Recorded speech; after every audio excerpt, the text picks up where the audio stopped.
สบายดีทุกคนวิจาก็คือจะมาแต่งตัวเวลาไปงานให้ทุกคนเบิ่งได้มีหลายคนถามจอยว่าเวลาจอยไปงานนี้จอยได้แต่งอย่างใดอยากรู้ว่าจอยแต่งตัวจอยใส่อย่างใดของมื้อนี้ก็คือจะมาถ่ายให้เบิ่งเลยคือมื้อนี้ก็คือจะไปงานเลี้ยงอยู่แถวนครหลวงแล้วไปงานเลี้ยงทางหารท็อปเซลไปทุกคนเป็นใจก็คือจะไปร่วมงานเลี้ยงเขาอย่างแรกจอยก็ต้องมาแต่งตัวกันแต่งตัวของจอยก็มีอย่างมีแต่ไปอาบน้ำมาซื่อๆทุกคนหน้าตาคือบ่สำคัญเลยสำหรับจอยนะบ่ได้แต่งเลยนะอย่างหน้าตาแล้วก็ผมอย่างบ่แต่งเลยมีแต่ไปอาบน้ำมาแล้วก็เตรียมนุ่งเครื่องเปลี่ยนเครื่องแค่นั้นเองก็คือใส่ทรงใส่เสื้ออย่างแบบนี้แต่ว่ามื้อนี้จอยก็จัดเต็มจักนิดนึงอีกเทื่อนึงคือไปซื้อเครื่องมาแพงแล้วก็ต้องใส่เวลาออกงานนี่ก็คือจะใส่เสื้อสีขาวทั้งในแล้วก็จะใส่เสื้อสูทนำแบบนี้นะทุกคนอย่างอื่นแบบ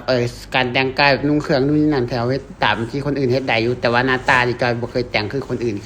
เวลาออกงานก็ต้องใส่นู่นใส่นี่บำรุงหน้า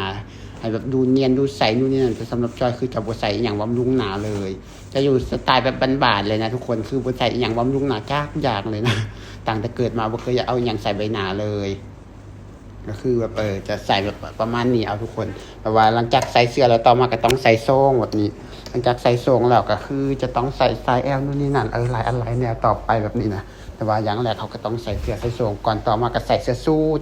พอเวลาไปร่วมงานอยู่ในเมืองเขาบอกว่าคันเขาใส่แต่เสื้อขาวตัวเดียวเขาบอกว่าจะเป็นเด็กเสิร์ฟเพราะฉะนั้นเวลาไปงา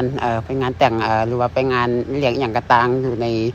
นครหลวงเขาบอกว่าคันเขาใส่เสื้อขาวเราต้องใส่เสื้อสูทน้ำและแบบนี้นะทุกคนหลังจากใส่เสื้อสูทแล้วต่อมาก็คือต้องใส่เกือบคัดมันเพราะว่าไปร่วมงานส่วนใหญ่เขาจะใส่แบบว่าเกือบคัดมันแต่ว่าเฮาอยู่บ้านเฮาก็คือใส่ยาวใดก็ได้สำหรับจ้อยส่วนใหญ่อยู่บ้านก็คือจะแต่งแบบว่าธรรมดาแบบว่าตามสไตล์ของเฮาแต่ว่าพออยู่ในเมืองใหญ่เราก็ต้องแต่งตามของเขาอยู่ในเมืองใหญ่อย่างประมาณนี้นะทุกคนเพราะว่าเฮ็ดตามแบบมันนอกเฮาบ่ได้แล้วคลิปนี้ก็สิได้มีแค่นี้เด้สำหรับการแต่งตัวของเฮาก็แบบง่ายๆแบบนี้เลยแล้วพบกันใหม่คลิปหน้าเด้อแล้วก็บ๊ายบาย